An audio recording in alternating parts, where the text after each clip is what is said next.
శ్రీమాత్రే నమః. అందరికీ నమస్కారం అండి. లలితా సహస్రనామంలో 62వ శ్లోకం. ధ్యానత్యాతృధ్యేయ రూప ధర్మాధర్మ వివర్జిత విశ్వరూప జాగరిణి స్వపంతి తైజసాత్మిక.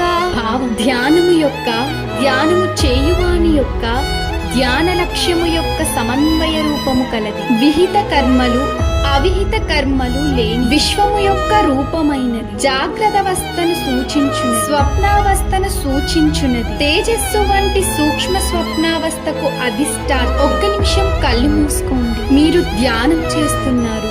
మీరు ధ్యానం చేసే వ్యక్తి, మీరు ధ్యానం చేస్తున్న ప్రక్రియ, మీరు చేరాలనుకునే దైవం ఇవన్నీ వేరువేరు కాదు. అన్నీ అమ్మవారే. మీరు మేల్కొని ఉన్నా, మీరు నిద్రలో ఉన్నా, మీరు కలలు కంటున్నా, ప్రతి స్థితిలో ఆమె చైతన్యం మీలోనే ఉంది.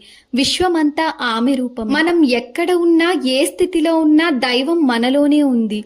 మనము ప్రతి క్షణాన్ని జాగ్రత్తగా జీవిస్తే దైవాన్ని ప్రతి చోట అనుభవించగలం. లలిత అమ్మవారి కృప మన అందరిపై ఉండాలి. ఆమె మనకు ప్రతి స్థితిలో జ్ఞానం ఇవ్వాలి. శ్రీమాత్రే నమః.